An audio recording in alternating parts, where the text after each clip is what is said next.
Welcome to the Landy Peak podcast. I'm your host and friend, Landy Peak, and I am thrilled to have you join me. In each episode, we will explore what makes life truly fulfilling: happiness, deep connections, and self-discovery. Together, we'll uncover that happiness is not a destination, but a way of living. Now, let's dive into today's episode.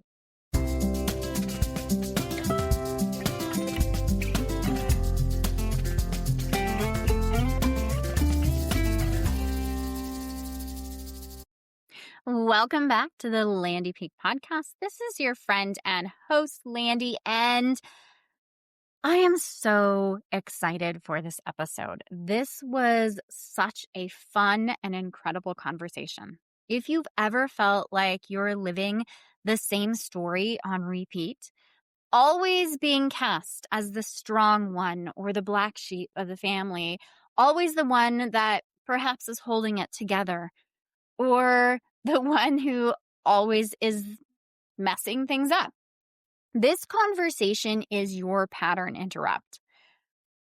On today's podcast, I'm joined by storyteller, filmmaker, and author, Carrie West. Carrie had this breakthrough moment in film school where she really realized that our lives are a story. We're living as characters. We have foils and plot twists, and more importantly, the chance to rewrite it. We're talking about the stories that keep us stuck and the tiny micro moments that actually change everything, and how to shift from carrying everyone else's expectations to finally authoring your own life. This is not about doing more. It's about choosing differently, writing the script, and finally giving yourself permission to belong without performing in any way, shape, or form. So take a breath. This episode will remind you don't have to keep playing the role that's been handed to you. You get to choose the life that you want to. I am thrilled that we have Carrie West here on the Landy Peak podcast. Carrie, welcome. Can you share a little bit about yourself? It'll be tough for you to keep it to a little bit. I love stories, and so I tend to have a lot of stories. So you may have to tell me to cut it, like one of those. That'll work. I'm a storyteller. And as part of my journey of personal growth, I was in a lot of mental and emotional pain, psychological pain, and was going to therapy, was going to personal growth workshops. And then I went to film school to get my master's in storytelling. And it occurred to me that my life was a story. And from that moment on, that's what I've been focusing on, the story of my life and changing it. Yeah, I love that. Our life is a story. I had done a podcast early on because I tapped into something similar around our hero's journey and living and stepping out of your life as, yes, we're living it, but we can see it differently when we think about it in that story setting. So what was the big shift that helped you? I mean, you were in film school, but that really helped you start seeing your life as the story. And because we get drawn into other people's lives, we love hearing Absolutely. stories, but we disregard our own. Yes. Well, the actual moment is we were working on one of our thesis films, and you had to do three. No, wait. The thesis film was one. This was in the preliminary year, and we're sitting around as the group talking about who are the characters, what's the theme, what's the journey we're taking our hero on, what do we want him to have at the end of the story, and as I was listening to this, especially the character part, who's the antagonist, who's the protagonist, that's the foil. The foil is going to come in Act 2, blah, blah, blah. And I went, my sister was my foil. She sabotaged everything. And I just started to see all these story elements in my life. Mm-hmm. The theme of survival, the theme of love conquers all, the theme of I'm happy, all of those themes make up our story. Right. And So one of the favorite things they say in the industry is how many rewrites did you have to do before you got this script? Because they're constantly rewriting, even when you're in production, even when you're on the soundstage, even when you're on off at a location, they are constantly rewriting scenes. Really? Constantly rewriting. Yes, yes. An actor will say, I don't know if that's the right line. My motivations and why would I say that line if I'm motivated to do this? So when you observe all this, I was like, "Oh my gosh. We do that in our lives. We are rewriting everything." And I think about at the same time I had a 2-year-old niece, and I think about how she kept rewriting the story when she'd do something wrong, and her mom would say, "Kelly, what did you do?" And she'd say, "Oh, they did it. They did it." And then my sister would say, "Kelly, really? Well, then this happened, and that's why that happened. The dog ran through and knocked it all over." So she was constantly retelling the story to go with her mother. Uh-huh. So what it really occurred to me when I started really looking at it for our own lives was when we're born, we are blank slates. Uh-huh. We are naked, scared, completely thrown into this spotlight after being tucked away in this warm, cozy place for 9 months. We're brought out into this bold light, and we don't know where we are. Uh-huh. But we walk into a play that's already well underway. Our parents have a story that they're living. The rest of the family members have a story that they're living. Extended family members have a story that they're living. And we just land there. Think about if you go into a movie. Have you ever been late to a movie? Uh-huh. I have. And you get in the audience and you're like looking around and what happened so far? Where are we in this movie? Yeah. That's what you're like when you're born. That makes so much sense. What happened so far? Do Mhm. mom and dad love each other? Why did they bring me here? And you're not verbal, so you can't say that. So our brains are designed to absorb all of this because the brain is designed to keep us organized and keep us functioning. So it's observing the environment to say, okay, where are we? What are we doing? But it's so all this is how we start our lives is observing everything and trying to figure out what's the story. Do mom and dad love each other? Do they like each other? My dad yells a lot. My mom cries a lot. My mom seems to be happy all the time. My older sister hates me. That was my story.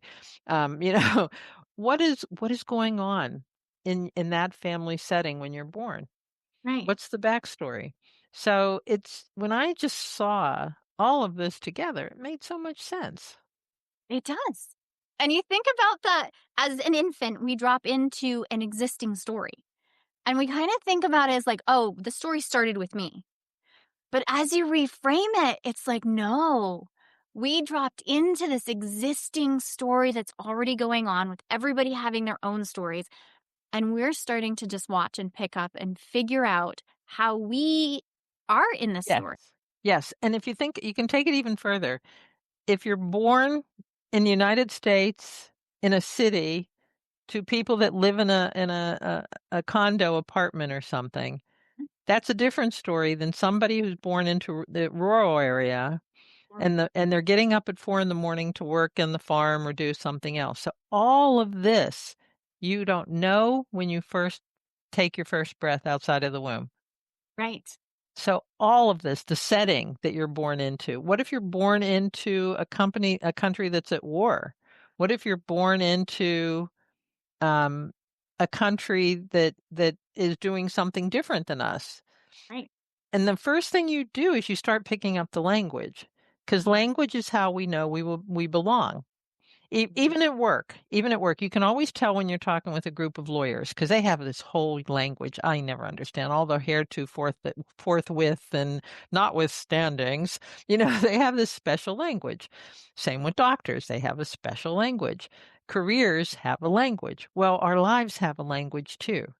Absolutely. And each So, area that we live in has a different language. yes, Someone who has lived in multiple parts of our country, I grew up in Montana, and I yep, remember very vividly I was working in New York, and I said, I was a pediatric therapist, so working with kids.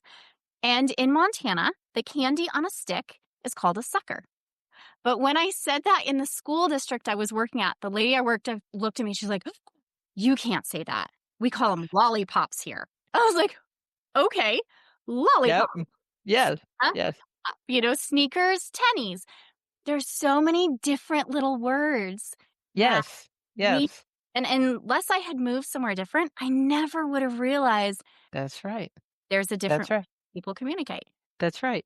And where I grew up, we didn't call it soda, we called it pop. Same. Uh-huh. When I went to college, some of my roommates were from a different part of the state and they made fun of me. It's soda. Pop, Yes. pop. It's soda. And so I was like, "Oh my God, I did something wrong." You know, they made it's so interesting. And by the way, when they did that, I felt like, "Oh my God, I'll never belong here." So it just ruins your sense of belonging, which is a whole nother issue. It But really does. but this contributes to the story. It contributes to the story. It also contributes to the generational stories. You know, like my parents were immigrants. Mhm. Mom family was from Eastern Europe. Dad's family was from Italy. Okay. So their story was the females, their daughters, path is clear. You're getting married, you're having babies. The sooner the better. Okay. When I said I was going to college, they were like, yeah, you have to get married and start having babies. We can't support you the rest of your life. And I said, and I said, well, you haven't supported me this far. So I'm assuming I'm paying my own way to college anyway. So I'm just telling you that I'm moving out and I'm going to go to college. They were so beside themselves. They called me the they always labeled me the black sheep of the family, which for a long time held shame for me. Now it was one of the things that made me so strong in this journey. It was realizing this really important aspect of myself. Mhm. So when you start looking at things as a story, I started to see things that I took as horrible and wrong and defining me as a terrible human being and saw that as, wait a minute, I don't want to take on their stories. I'm sorry, I don't want to get married and have kids when I'm 18 years old. Really don't. Right.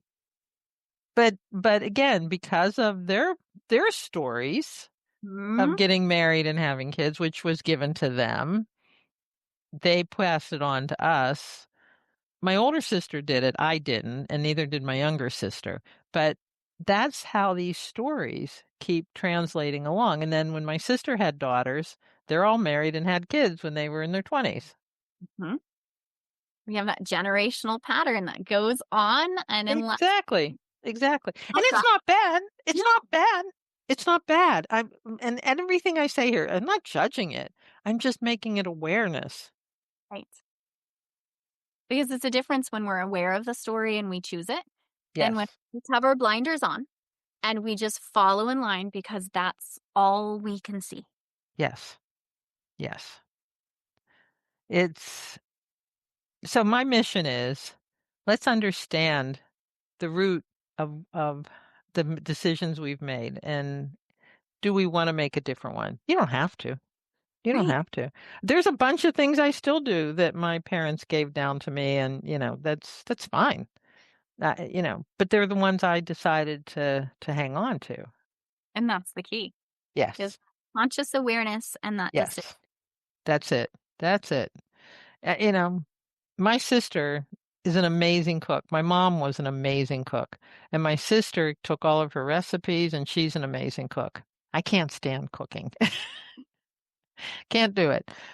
That's okay. She loves it. Whenever she was just here for a couple of days, I just took her to the airport and it's like, what can you make while you're here? Right? Some of mom's great pasta or some of mom's great bread. Can you make some of that?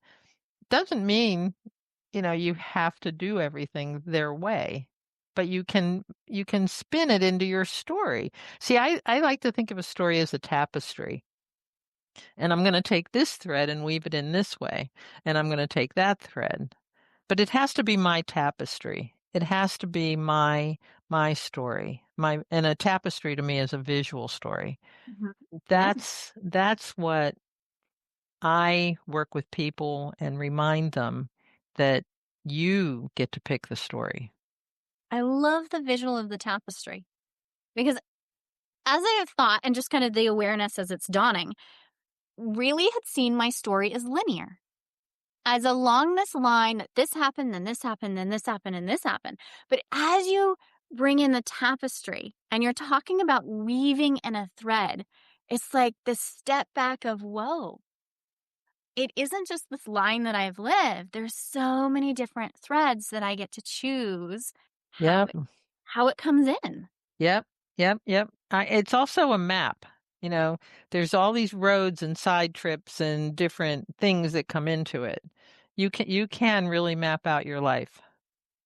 And it's it's so much fun then.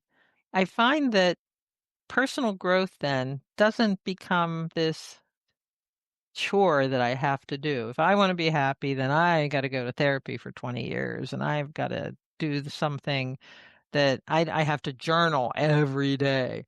No, you don't. No, you don't. No, you don't. Okay. I love how you brought up that to be happy, you don't have to do certain things. You don't have to journal every day. You don't have to go to therapy. That you get to weave in your own tapestry to create what you want in the way that you want. I want to empower people to take charge of their life, to become the author of their life, to become the craftsman of their life. Whatever fits for you. If you want to build the house of your life, if you want to build if crafting is your thing, become the crafter of the craftsman, craftsperson, I guess is the right word, of your life. Become the artist of your life. Become the author of your life. I love that. And in Yeah. all of the different creative methods, that it's not even just writing your own story. Yeah. Tapestry, it's painting a picture, it's creating, it's crafting. And it's Yeah. such a powerful visual that we have the power to create in the way Mhm. that aligns with us, Yep. not just in the written word. Yep. And here's another reason why it's so important to look at this tapestry analogy again. Uh-huh. When you Because belonging is one of those very core needs we all have. We need a sense of community, we need a sense of belonging.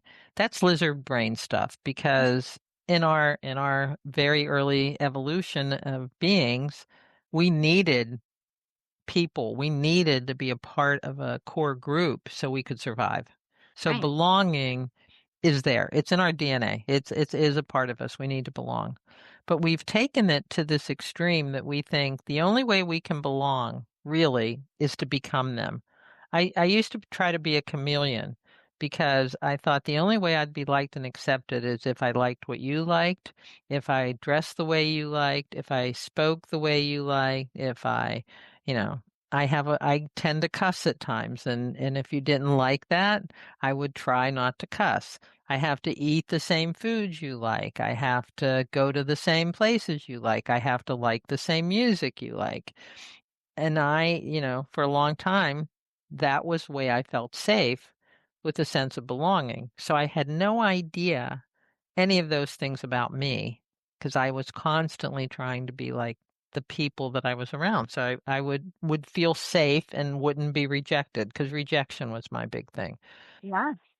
The I'm problem uh-huh. Yeah, yeah, the problem with that is if you have this tapestry and everybody is the same color thread, what's that image? All white, all blue, all red. Eh, There's no depth, there's no interest in it. Right. Tapestries are interesting when there's differences, when there's uniqueness, when there's shadows. If you've taken an art class, what's one of the things they teach you when you're painting? Where are your shadows? Otherwise, Right. it's a flat thing. Now you can get into Dadaism and Cubism and all that. That's fine. But if you're painting portraits, and in fact your face is difficult, but they always say work with your shadows of the face. Right. that gives you depth, that gives you interest. And it's the Mhm. same in our communities. I think our communities are much more interesting when we have a variety of things, variety of people, a variety of interests, a variety of activities that we can do. And that contributes to the greater story of your community. It does. So it just, to me, this whole analogy of stories in our lives, to me, it just fits. It fits everything. Really does. As you talk about the depth in our tapestry and the shadows, when we're bringing in that it's not just us, that we're in a story with other people and they have Yes. stories, and you see how it really impacts how we view ourselves and the stories that we grew up with, how our different experiences are opening us up to seeing different possibilities, different stories, different things that can happen in our lives, but Hmm. also how other people's stories are impacting us, Yes. how that overlays in the story that we're living. Yes. Yes. And there are some people, and we all have this friend or a couple of friends that live the same story over and over and over. Yes. And they spend a lot of time on that story, whether it be their significant other, whether it be their kid, whether it be their job. Mhm. And it becomes this story of, my boss doesn't like me. Why can't I get my husband to? Why can't I get my girlfriend to? Why do I have to be the breadwinner? Why can't she get a job? I mean, these are all stories. And the question is, how do you want to change that story? And that's such a big thing. Yeah. I think a lot of the women that I work with, they're the strong one. And they identify with being the one. And the story has become part of their identity in the Hmm. one that handles it all. I'm the one, everybody comes to, and there's some anger behind that story as well. Yeah. Yeah. I'm the one that always gets it done. No matter what, people don't show up. I'm the one that shows up. I get it done. I do all the household stuff. I do all the kids. I run the show. I am that strong one. Yeah. And with that story has become their identity. And behind Yes. identity, we're Yes. then Yes. Yes. having Yes. all of the different emotions that are coming in there, like the Yes. anger that I'm stuck in this space, that I can't see my way out, that Yes. this has become who I am, and I don't know how to shift it, even though I desperately want to. Yes. So, from Yes. story perspective, when we're Yes. so stuck, what can we do to shift that story? This is one of my favorite things, and it's almost too easy. When you feel you're at the precipice of that stuck story, and it's Mhm. usually, you know, honestly, I'm tired of people telling me I'm the strong one. Carrie Yes. will do it. She's the strong one. She's the capable one. She'll do it. Right? And this is right at that moment where you feel that. That's when you have to stop and say, how do I want to respond?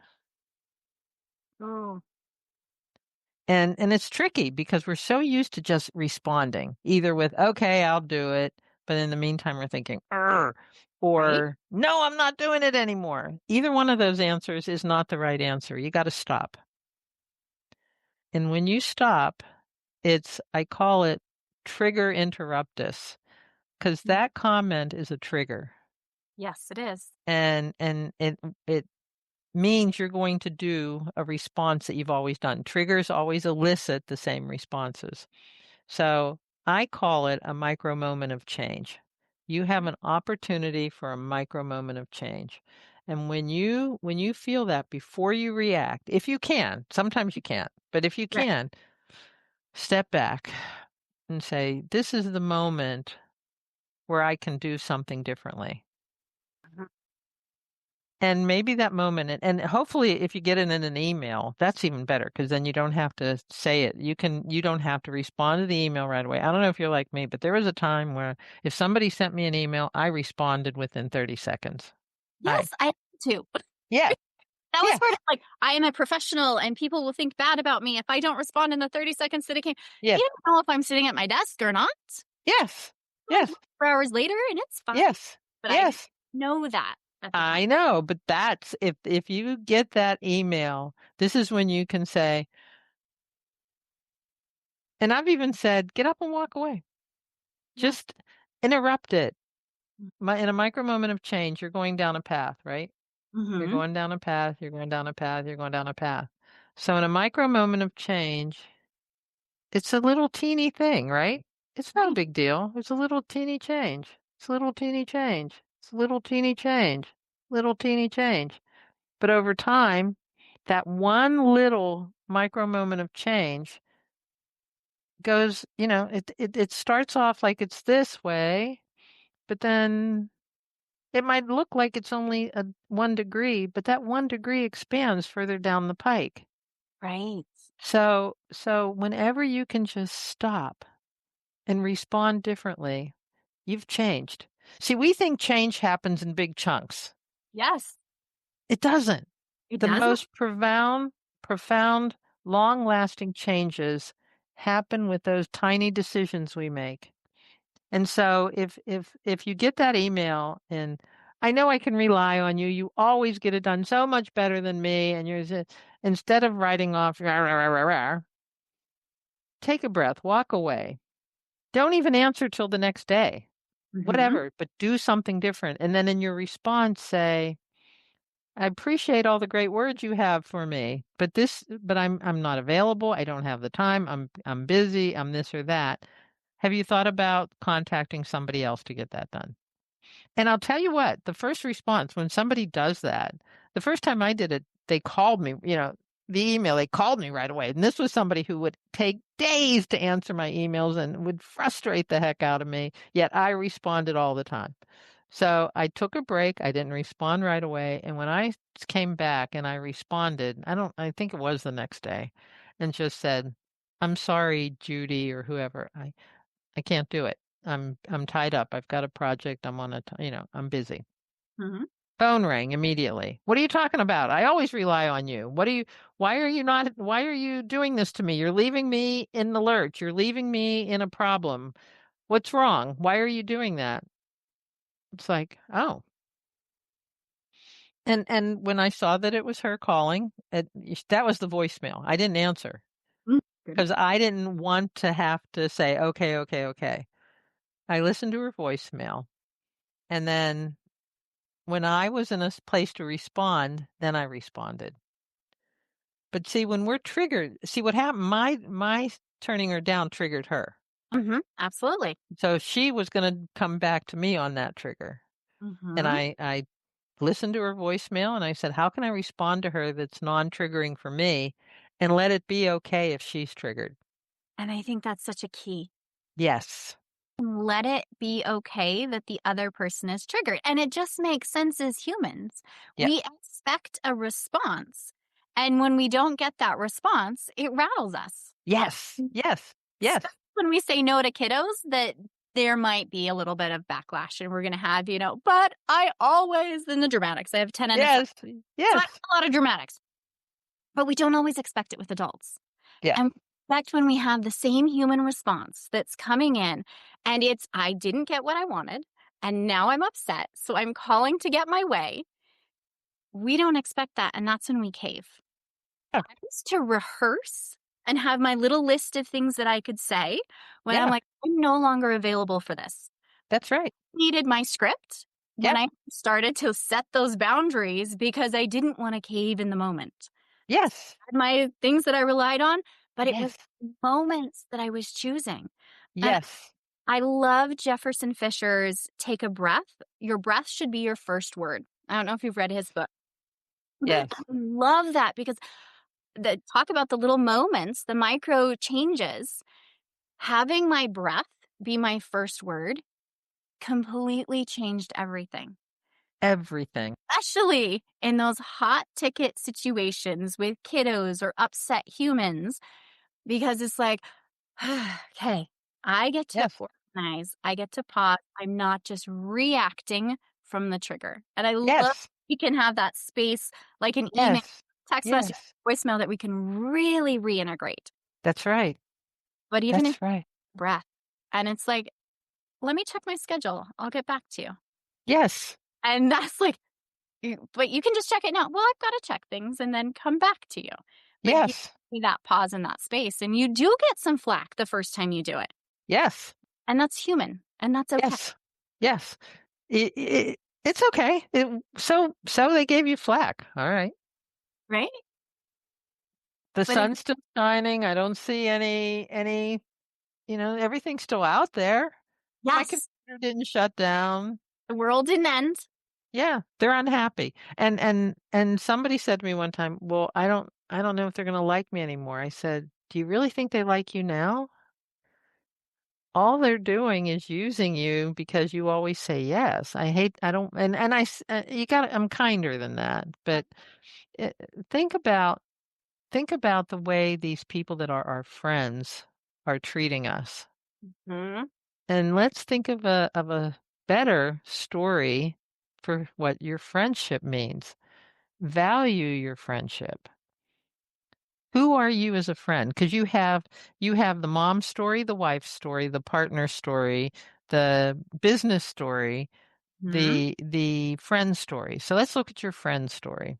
What do you expect of your friends, and what do you expect to be as a friend? What do you consider a good friend? Ooh. For me personally, it's that person that you can be open, honest, authentic with, the one that's going to know the dirt that's going on. And there's no expectation. Right. It's looking at, do I have capacity to um really filter? Am I a sounding board, or can I really filter what's going on in her life? Can Yeah. she do the same? It's Yes. that expectation that we are going to make mistakes and we're going to make choices that we don't agree with, and we have. Then there are choices that Yeah. both of us have gone like, that Yeah. would be the one I'd make. But we can still come back and love that person without it being Yes. end to the friendship That's and right. talk through things. And so there is that honesty and that respect, and there's that forgiveness, because Yes. I've made mistakes in our relationship that have probably hurt her, and I regret those, but it's part of being human and we can come back. Yes. So, Yes. Yes. We have to accept our own humanity. yes. And it's so And sometimes. it is. It is because we've been trained. We've been given the story of don't disappoint them. Yeah. Don't let people down, Mhm. especially women. Ah, Don't disappoint them. Don't let them down. You should do that. right. The expectation of how we need to show Yes. up in the world. Yes. And I always say the minute I hear should, a story is about to happen. Oh, I love that. Yep. Tell me more. When we have a should, well, I should wear those clothes. Mhm. Where did you get that story from? What do you mean?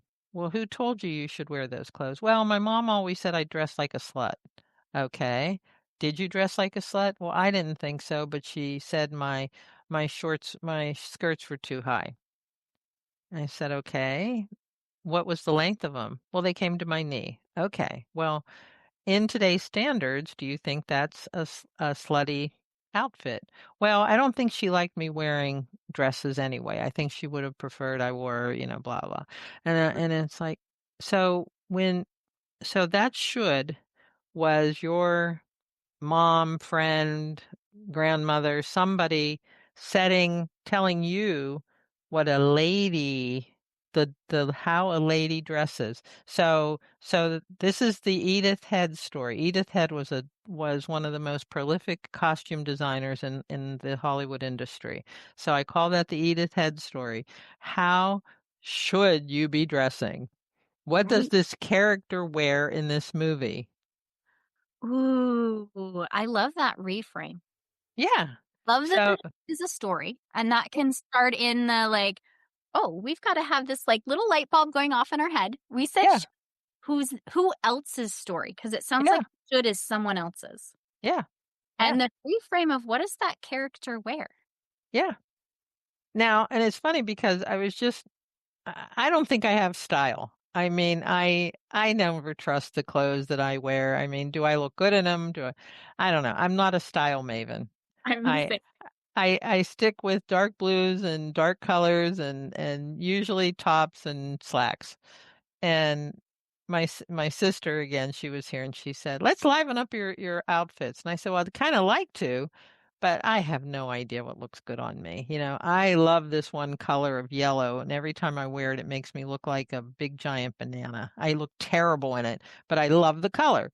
And Uh-huh. so I don't get that. I don't get that because I can't see what I look like to other people, or and I also say I want to dress for me and what I want to wear. I don't want to really worry about how other people see me or what they think about me. But I didn't want to look like a banana. That I knew. So I get to explore now and determine what my outfit story is. Right. How do I want to use clothes as an expression of me? I love that. And we do that. I mean, Yes, instinctually, what we pick out, what we wear, it is an expression of us, yes, expression of the shoulds that we have bought into. But I love when we're taking as more of that character. And yes. how are we using the clothes in our story? That's right. That's right. And you know it. You know in any movie, television show, they have a style, a brand, like you have a branding sheet when you're business. They have a style sheet for each of the characters. Uh-huh. And they have a wardrobe for each of the characters. So and so will only wear this. They won't wear that. It's fascinating to see how we do it in our own stories. And That's and my this is my costume. yes. Oh, and what happens if we change our costumes? If we go off that little sheet of what we're supposed to wear? Honestly, a lot of people freak out.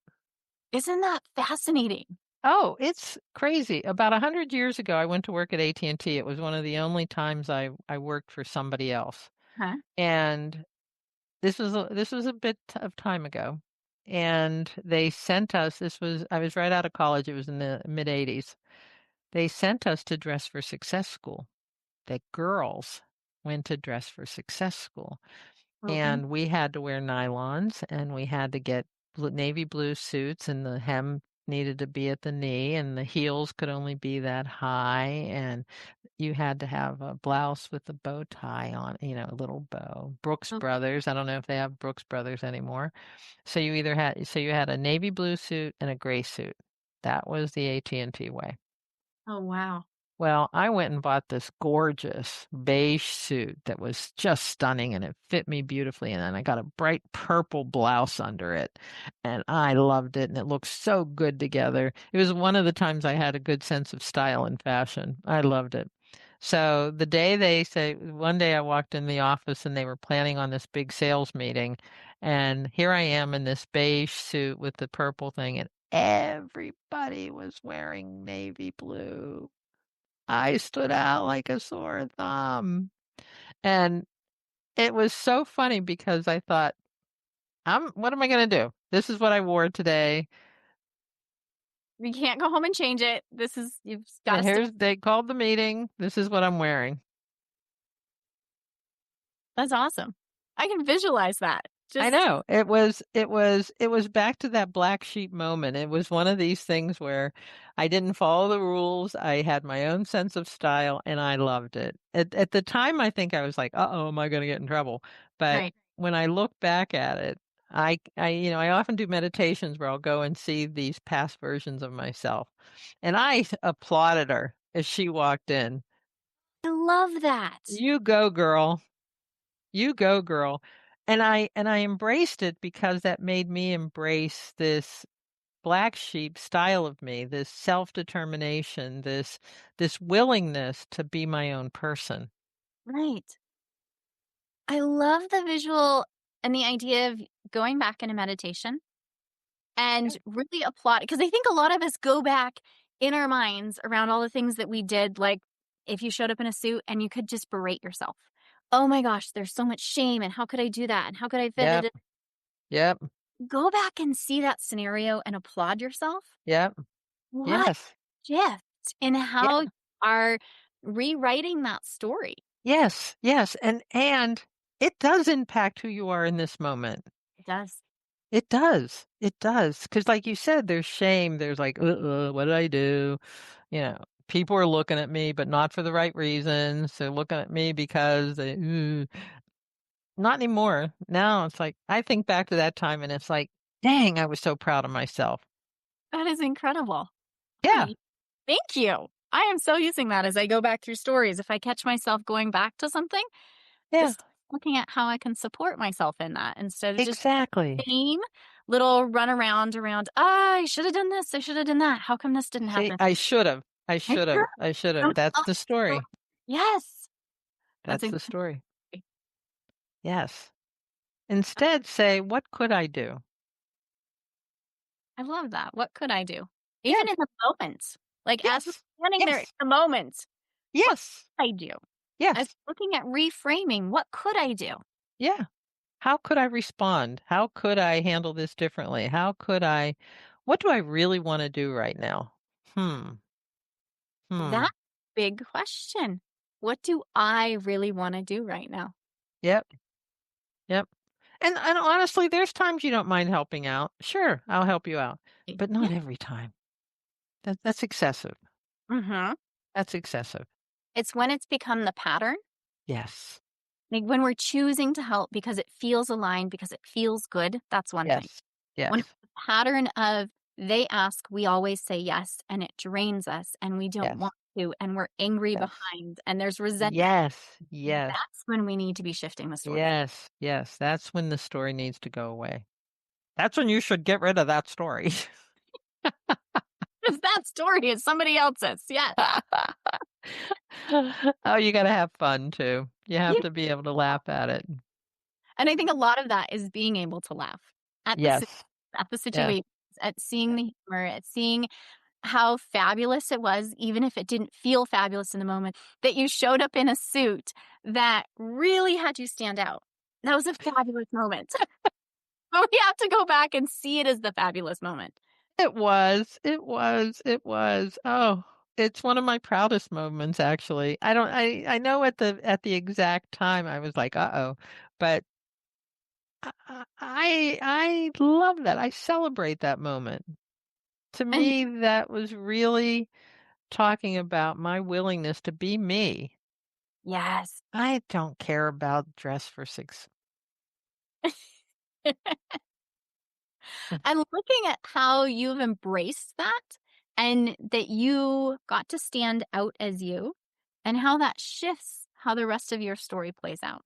Yes. It could have been a moment where you shut down and then Yes. didn't allow yourself to stand out in any way, shape, or form again because that Well, felt scary. but see, this is what's happened. For a long time, I didn't let myself stand out. I didn't want to say my truth. I didn't want to. And there was a lot of anger and resentment around that. Yeah. It wasn't until it was a couple of years later, it was a couple of years after that event that I went to film school and really saw how this all played out. And that's when I started going back to these times in my life. That's when I realized that this black sheep moniker that was given to me was really your uniqueness and your individuality. My stepson was here a couple years ago. He was visiting, and he was really frustrated with me. And I said, "What's going on? Let's talk. Let's go. What's going on?" And he said, "There's no one like you. You just pick the life you want to lead, and you go for it. Nobody does that."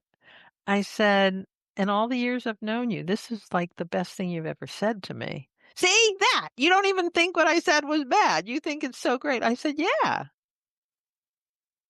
I do. I think it's fabulous because I Yeah. mean, that's what I want is to be able to just let all the shoulds and the stories that aren't mine Yeah. float away and be able to Yes. do what I want and be who I want without any second thought. And I'm not Yes. there yet. And but you will get there, but let me tell you the afterthought that he came back to me with. If everybody lived their lives the way they wanted to, we'd be in a world of chaos and craziness in the world. And my first reaction was, well, aren't we already? There's a lot of chaos and craziness anyway. Yes. maybe if we all felt we were living our truest lives, some of that underlying pain and anger that's creating these issues would go away. Yes. What about the Maybe magic that comes from being ourselves? because, and not only that, but when we feel like we're being ourselves and we're seen and accepted for who we are, That's big. we're truly accepted. Yes. When somebody likes you because you wear the right clothes, say the right things, do the right thing, Mhm. a little part of us that doesn't trust Yeah. belonging. Yeah. Because you have a secret, and that secret is, this is who I really am. Right. And then that secret perpetuates in that relationship for a long time. Exactly. Like dated people where, they didn't like pie. So Yeah. I didn't like pie, where I have Right. nothing with pie. I like pie. Yeah. But then the longer the relationship goes, like I can't have pie because they don't like pie. But it Yeah. was that chameleon where you're folding in, Yeah. And having then and then you have a pie in your closet and you're sitting there eating all this pie and they open the door and they say, "What? You're a secret pie eater?" it's like you lied to me in the relationship. But it's coming back. There's so many times where we are these little dishonesties because we want to fit in, because we want to Yes. match the other person, but Yes. then it builds so much that we don't even know who we are anymore. Yes, exactly. Exactly. We're just a bunch of chameleons trying, molding ourselves to meet the situation.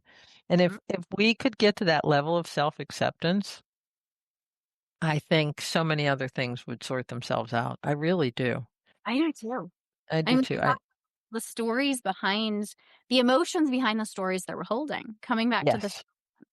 if we are authentically who we are and we Yes. step into that story and we're no longer Yes. saying yes because we're expected to say yes, there goes the Yes. resentment, there goes the anger, Yes. Yes. Yes. Yes.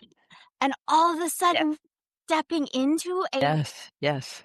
a person who feels light and who feels whole and who is showing up without all of these negative emotions that we know tie to health issues. Yes. Oh my gosh, we have just Health issues diminish. yes, Depression stops. absolutely. Anxiety goes out the door. Yes. Anxiety. Gosh, the amount of anxiety we carry because we're so afraid we'll be found out. Yes. And Yep. then I won't be liked, or I'll lose my job, or I'll lose my relationship, or I'll lose my friends. Mhm. Sometimes you will lose your relationship, your jobs, and your friends. But were Absolutely. they really serving who you really are? Now, if you show up as you and they go away, it's probably a good thing. They weren't your real friend, person, job anyway. Mm-mm. Nope. Those who are stick Yeah. That's through right. That's through. right. What's that phrase? Those who mind don't matter, and those who matter don't mind. Yes. Did I say that right? Have you ever heard that before? Uh huh. I don't know if I'm saying it exactly right, but it's if they mind, they don't matter. If they matter, they don't mind. And that's exactly it. Yeah. Yeah. Those really whole, loving relationships, they might get mad at you, but it's not going to disrupt the entire Hmm. relationship. And It, honestly, sometimes they get upset because they're like, okay, you're different. What does that mean about me? oh, yes. That's a huge thing. And as we have to recalibrate, I mean, my husband Yeah. tells me often, you're not the woman I married. And I'm not at all.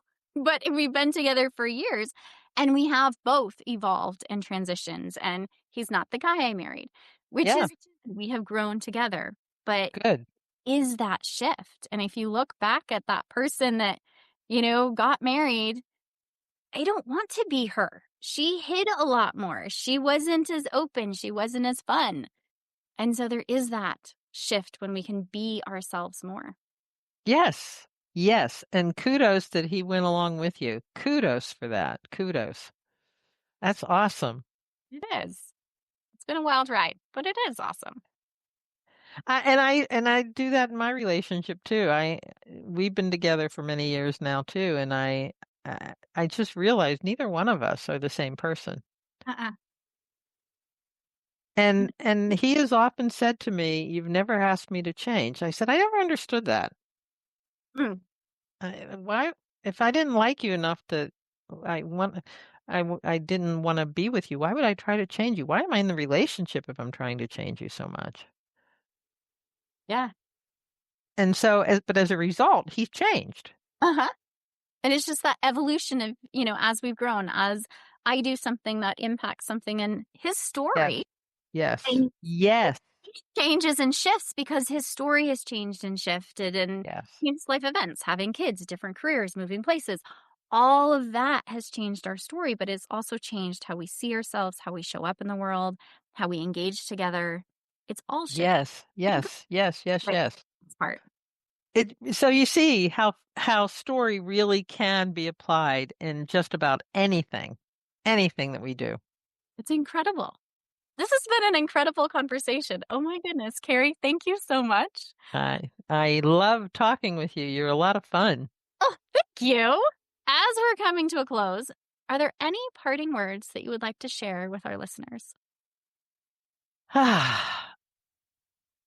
Life is supposed to be more fun. It's not supposed to be all this hard work. So start to see it as a story.